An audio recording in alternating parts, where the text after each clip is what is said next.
So I thought I'd do a little video about my plants. We've got a Venus flytrap Haven right here. I've got two little cactus that I got from IKEA. This is a bamboo plant I got from an Asian grocery store a long time ago. And this is I think it must be a snake plant. I got this from IKEA, and I'll talk about why I think it's a snake plant. Well, so I got these cactus from IKEA, and I just don't think about them. I neglect them. And every once in a while I give them water, and they survived. So I think cactus are pretty good. This bamboo plant, all I've done is make sure that it has water at the bottom. It's a few years old. A couple years ago, I repotted it because some of the leaves were turning yellow. And I just made sure that the rocks and the pot was really clean on the inside. And it's been fine. And then I think this is a snake plant because it's been so easy to keep alive.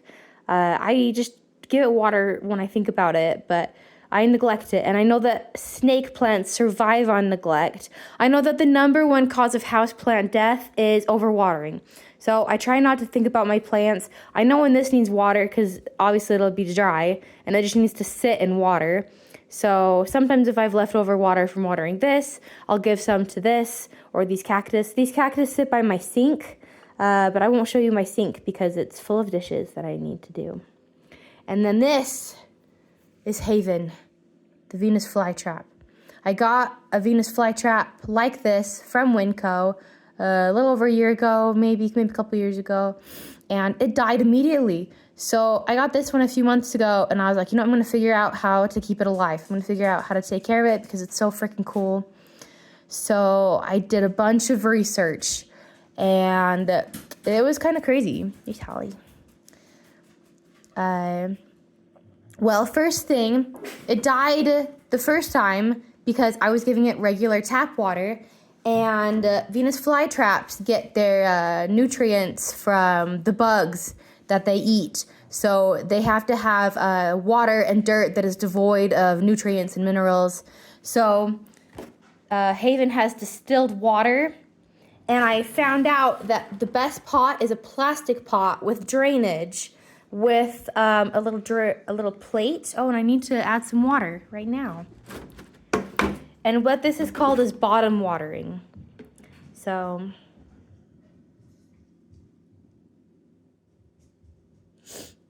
you'll just fill this up, and then the water will come up through the holes in the bottom of the pot and come up here and water Haven, and that's the most effective way. I know that Venus flytraps need a lot of water, and so we've been doing that. This soil, Winco, it came in just this little tiny pot, and I found out that grocery stores sell them, as a novelty. They just sell them in regular dirt, which is bad for them because it has nutrients, and so I had to get new dirt. The best soil is supposed to be a mixture of half perlite and half peat moss. So I went and got a medium-sized bag of I think it was perlite at I think it was Lowe's. Yeah, it was Lowe's. And then to get peat moss that didn't have any fertilizer in it, I had to get a huge bag of it. I think it was either $20 or $30, so it was pretty expensive. But I had to get a huge thing of it to make this mixture, and we still have those in the garage. So I'm probably gonna add a little more of that mixture to it because, as you can see, there's more room in this pot for that. And so as it expands, it'll be nice. And then I think what we're gonna do is try to get rid of the peat moss and the perlite on Facebook Marketplace. This will be a good time of year. People might need that for gardening, for whatever. And so, yeah, I'll add a little more of that, and then we'll get rid of that. And then Haven has this good soil. A couple of these mouths, I don't know what you even call them. They turned black, and I read different things about it, that it can be normal for something that it goes through called dormancy. So you want your Venus flytrap to go through dormancy in the winter time because that's just how it likes to live. So what happens is, as it gets into the colder months, it wants less light, but I think it still wants water. So, and then as it starts getting warmer, it needs more light until you get to late spring, summer, and then it wants about 12 hours of light a day. So for that dormancy winter period, I think some of them turning black is considered normal, but I did cut them off because some things online said you could just cut them off. And as you can see, it looks like there's a little bit of black right there. But so what we've done is, I guess they're really hard plants to keep alive, and they do need that light. It's hard to keep them as indoor plants. They come from, I think, the North Carolina area. Surprisingly, you'd think they'd be like some kind of tropical thing, but they come from that area, and it has winter there. It's cold. I saw some videos of people that kept their Venus flytraps outside, and there was like snow on them, but I guess they are all right with that. So what we did is I put grow lights in our regular lights over our counter. And the grow lights were really, really bright. So I got these lamp shades at home again, and I just cut them to hang on this, just to dull out some of that light for us, because these are going to need to be on 12 hours a day in the summertime. We've been slowly increasing the light every day. Well, trying to. You know, I haven't been super specific about it, but I've just been like, oh, okay. I was doing a couple hours a while ago, and now we're trying to do maybe like 5 or 7 hours. I don't know. I'm not super careful about it, but we've been doing that, and I think that should be good. My mom was really worried about these lampshades catching on fire.